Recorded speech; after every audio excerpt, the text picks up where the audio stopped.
First morning namin ngayon dito sa Osaka. Punta kami ng Universal Studio. At syempre, heto na, biyahe na, lakad at biyahe, sakay-sakay na naman po ng mga train sa araw na ito. At eto guys, excited na ang lola nyo at papunta na kami ng Universal Studio. At eto na, narito na kami sa estasyon na to at naglalakad na patungo doon. Kita nyo naman dito, sa labas pa lang, talagang mawiwindang ka na. Marami pong mga resto dito. So, yung mga hindi pa po kumain, pwedeng kumain dito. Pero syempre, kung gusto po ninyong makatipid, bago po kayo pumunta dito, kumain na kayo. Ayan, kita nyo naman, sa labas pa lang ito, hindi pa nakakapasok ang lola nyo.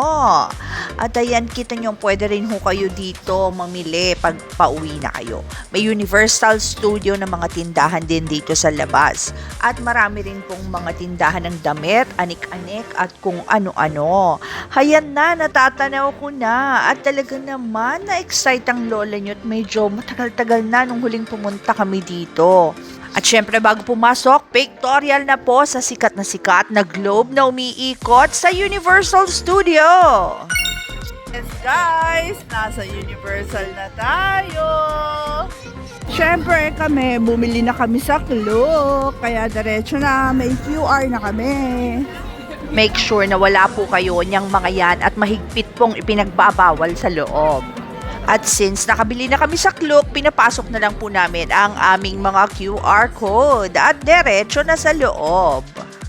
Wow! Mapapawaw ka talaga pagpasok sa loob at talagang napakaganda. At syempre window shopping din tayo kahit walang pambili ang lola nyo. At heto ang lola nyo, aura-aura, iikot-ikot po muna tayo dito at nang makita nyo ang buong paligid.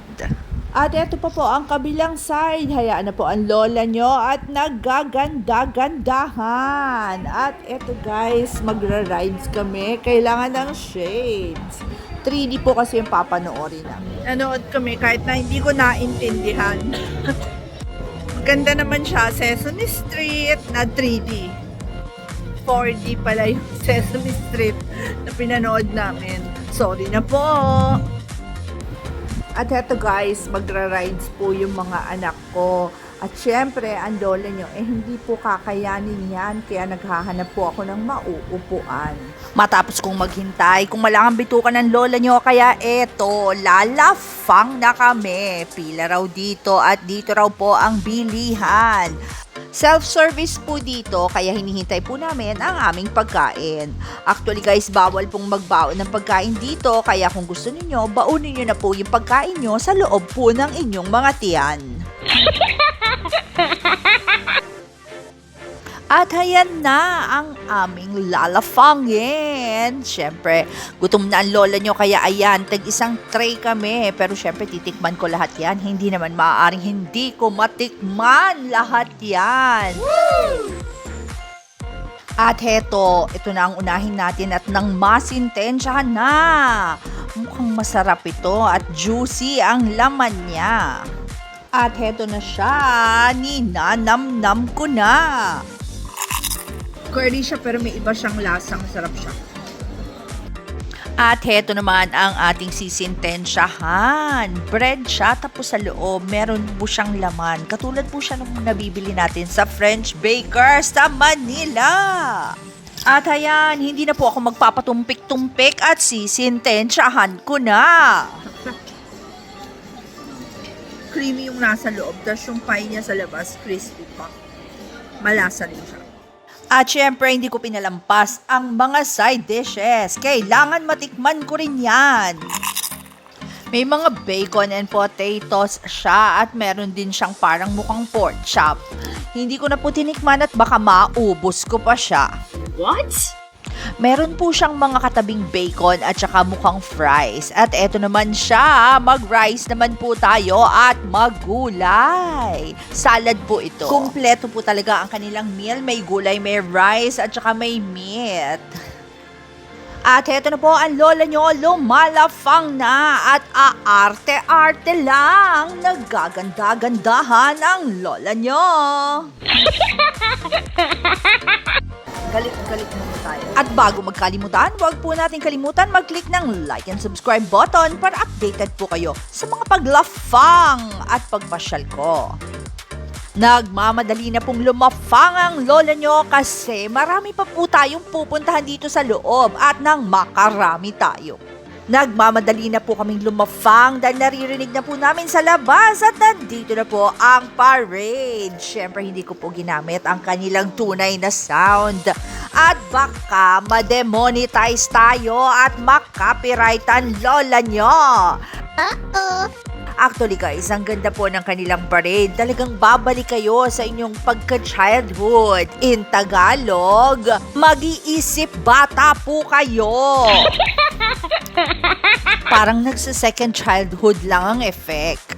At ayan ang lola nyo. Kita nyo naman nagwawala ang lola nyo sa Universal Studio. Kasi talaga, feeling mo nasa disco ka nung 1980s. Oh my God.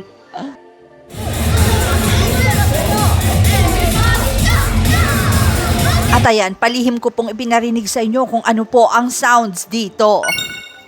At ayan, mga Mario Brothers naman po ang ating makikita. Buti na lang nakakapag-relate pa ang lola nyo. Dahil meron po dati yan sa family computer. At heto na ang susunod, ang sikat na sikat si Pikachu. Inabutan ko rin yan, pero matanda na ako. At eto guys, may papanoorin na naman kami. Hindi ko po alam kung 3D, 4D, kung anumang D yan. Kaya ang lugar na ito, okay po talaga. Pwede sa bata, pwede sa matanda. Kaya mag-e-enjoy dito sa Universal Studio.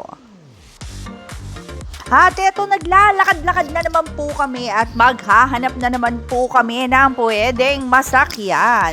At dito po sa gilid may nagko-concert. Feel na feel ko rin po ito at talagang paindak-indak ang lola nyo. At eto guys, hindi natin pwedeng palampasin ito.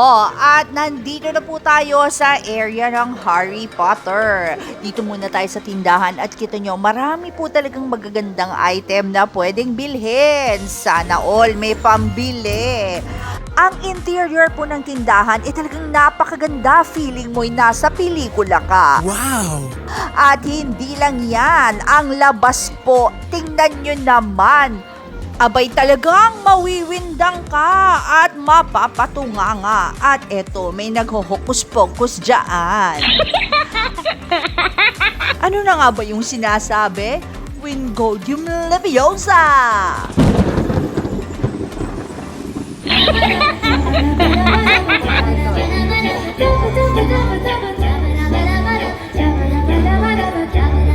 At ayan, meron din pong nagko-concert dito. Talagang ang ganda, feeling ko ay talagang nasa Harry Potter ako. At ayan, lakad-lakad na naman po ulit kasi napakalaki po talaga at kailangan po yung buong araw kang nandito. Magpapainit muna kami sa loob. Kasi giniginaw na kami. Snack lang. As usual, mga anak ko na po ang o-order at ang lola nyo ipa-video lang. At eto, maghanap na po ako ng mauupuan. Eto nga po pala ang kanilang condiments. Pwede po kayong kumuha as much as you want. Huwag naman po ninyong ibag lahat. At ayun, nakakita na po kami ng mauupuan. At after namin lumafang, lumabas na naman po kami. At eto guys, palakad-lakad na naman ang mag-iina. Night view naman po ng Universal Studio ang ating ipapakita. Kita nyo naman, kahit sa dilim, talagang maganda. At ang ganda po ng mga pailaw ng mga lugar. Feeling mo talaga, para kang nasa Universal Studio. At ayan naman guys, may pa-fireworks din dito. Konti nga lang po. Hindi po katulad ng Disneyland. At eto, lakad-lakad pa po tayo. At dito naman po tayo magwi-window shopping sa ating mga favorite nung ating kabataan, si Hello Kitty. Bilib din ako dito kay Hello Kitty. Talaga naman mula noon at hanggang ngayon, mukha pa rin po siyang bata.